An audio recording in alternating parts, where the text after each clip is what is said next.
আর শিক্ষিত খাচ্ছি আসরের নামাজের পরেই শেষ হয়ে যাবে। না, আমাদের দোকানের কখনো বাসি থাকে না। আপনি কথা বলছেন, আপনার মুখ থেকে ধুতু পড়ছে খাবারের মধ্যে। এখন কি করা যায় কোন? প্রায় 400 বছরের ঐতিহ্য চকবাজারের ইফতার বাজার।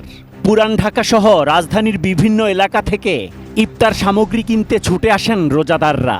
2 শতাধিক আইটেমের ইফতার সামগ্রী পাওয়া যায় এই বাজারে। তবে কোনো ধরনের স্বাস্থ্য সচেতনতা নেই বিক্রেতাদের মাঝে। খোলা অবস্থায় সাজিয়ে রাখা হয় খাবার। খাবার সামনে রেখেই হাঁচি কাশি দেয় ক্রেতা বিক্রেতা উভয়। এমনকি শরীরের বিভিন্ন অংশে হাত দিয়ে আবার খাবার পরিবেশন করতে দেখা যায় বিক্রেতাদের। হ্যাঁ, এটা ঢাইকা দোকানদারি করা দরকার। আপনি কথা বলছেন, আপনার মুখ থেকে ধুতু পড়ছে খাবারের মধ্যে।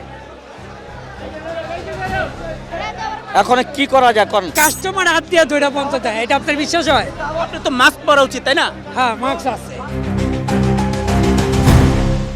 দেখা যায় কিছু কিছু ব্যবসায়ী বিক্রি না হওয়া খাবার ইফতারের কিছু সময় আগে কৌশলে সরিয়ে নেন দোকান থেকে। এই বাসি খাবার পরের দিন বিক্রির অভিযোগ ক্রেতাদের।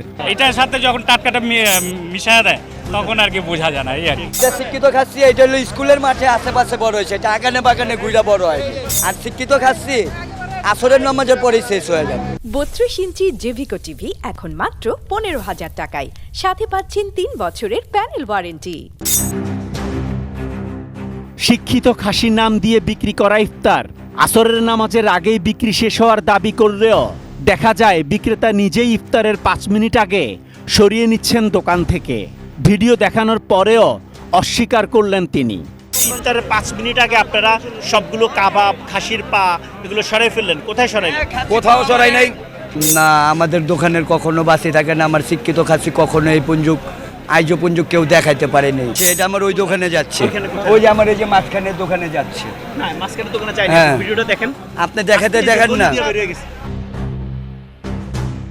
এসব অব্যবস্থাপনায় সরকারি নজরদারি বাড়ানোর দাবি ক্রেতাদের।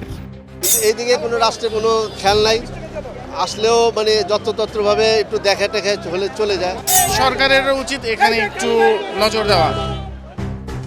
চকবাজারে অস্বাস্থ্যকর পরিবেশে ইফতার বিক্রি বন্ধে জনসচেতনতাকে বেশি গুরুত্ব দিচ্ছে বলে জানায় বাংলাদেশ নিরাপদ খাদ্য কর্তৃপক্ষ। রমজান মাসে সাধারণত ভ্রাম্যমাণ আদালত কম করি, তো আমাদের যারা ওই এলাকায় আছে, পুরান ঢাকার এলাকায়, তারা বেশ কিছু এলাকা আছে, তা হয়তো তাদেরকে যেহেতু একবার যদি সফল না হয় আবার চেষ্টা হবে। চকবাজারের ইফতারের ঐতিহ্য ধরে রাখতে সংশ্লিষ্ট কর্তৃপক্ষের কঠোর নজরদারি বাড়ানোর দাবি স্থানীয়দের। Asad Bhuiyan, ATN news, Dhaka.